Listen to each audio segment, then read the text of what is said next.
qulqullinni fayyaadhaaf daa'imaaf wanna hundaafu fayyaa keenyaaf nu xaqqamu. Qulqullina naannoo fi dhuunfaa eeguun inni tokkoffaan fayyummaa ofii eeguudha.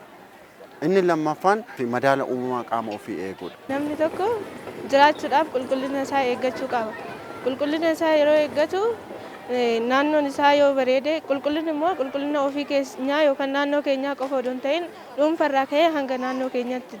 Mana keessaa jammaranii hamma alaatitti karra durasi hamma karra duraatitti illee qulqulleessuu shaggaadha. Maaliif shaggaan ta'uusaa wanna qoshaasharra titiisni illee bu'ee titiisni namarra hoo bu'ee titiisnu sin dhibama namatti fida. ጽዳት መጀመሪያ ከቤት ይጀምራል፣ ከራስ ይጀምራል። qulqullinni dursa manaa jalqaba ofirraa jalqaba jechuudha. Ijoollummaa keenyarraa jalqabnee yeroo barannu qulqullina keenya eeggannee fayyummaan akka guddachuu qabnutu nutti himamaa ture. Kanaaf qulqullina keenya eeggachuun matuma keenyaa fi yoo qulqullina eegganne dhibeewwan hanqinaa qulqullinaatiin dhufan ofirraa ittisna. Magaalli Finfinnee magaalaa jiraattota ishee mijattuu fi qulqulluu akka taatuuf mootummaan xiyyeeffannoo kennee hojjechaa jira. Keessattuu hawaasni magaalichaa qulqullina irratti hubannoo gahaa ta'e argachuun qulqullina aadaa akka taasifatuuf tooftaalee garaagaraa kanneen akka leenjii hubannoo manaa manattii fi sosochiiwwan hawaasaa gaggeessuun hojii hubannoo uumamaa tureen hawaasni magaalaa Finfinnee dhibbeentaa 78 ta'u qulqullina irratti beekumsa qabaachuu qorannoon gaggeeffame akka ibsu eejensii bulchiinsa qulqullinaa magaalaa Finfinneetti daayireektarri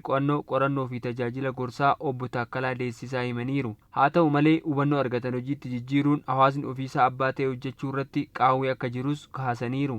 Hubannaan hawaasa keenyaa maalirra geera kan jedhu yuunivarsiitii Finfinnee faana waliin taane qo'achiifneerra.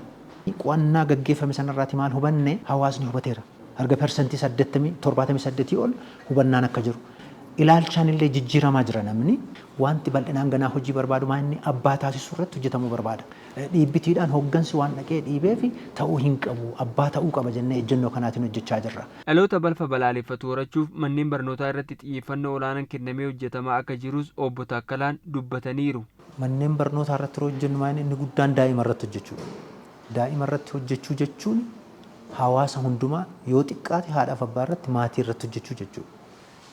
Yeroo sana hundumtuu ofiisaa iskeelaappii godhaa deemaa jechuudha. Kanaaf bifa kanaatiin hojjechaa jirra. Mana barumsaa irratti gaayidii qopheessinee leenjii kenninee torbaniin qulqullinni manneen barnootaa irratti xiyyeeffatamee akka hojjetamu kan gochaa jirru inni guddaanii kanaaf daa'ima irratti hojjechuun murteessaa kan ta'e jechuudha.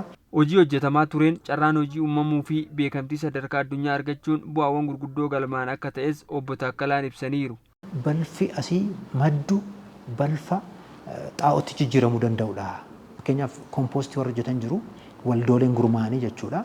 Himaaxaa irratti gurmaanii kan hojjetan isaaniif carraan hojii uumame kompoostii sana oomishu yeroo kompoostii sana oomishanii warri giriinarii yookaanis immoo miidhagina magaalaa irratti hojjetan immoo gabaan uumamee fira isaan itti gurguratu.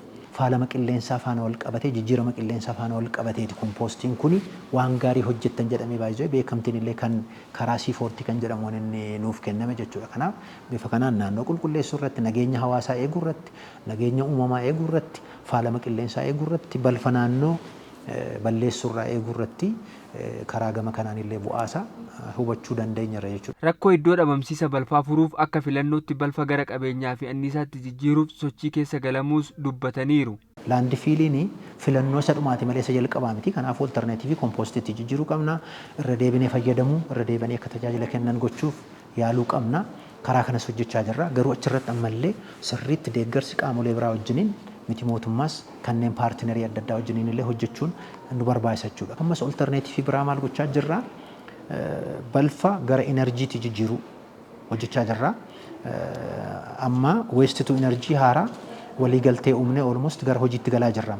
Kunis olterneetiivii biraadha jechuudha. Hojii hubannoo uumuu keessatti miidiyaan AMN deeggarsa guddaa taasisaa tureef galateeffatanii fuulduraafis cimsee akka itti fufu eejensichi gaafateera.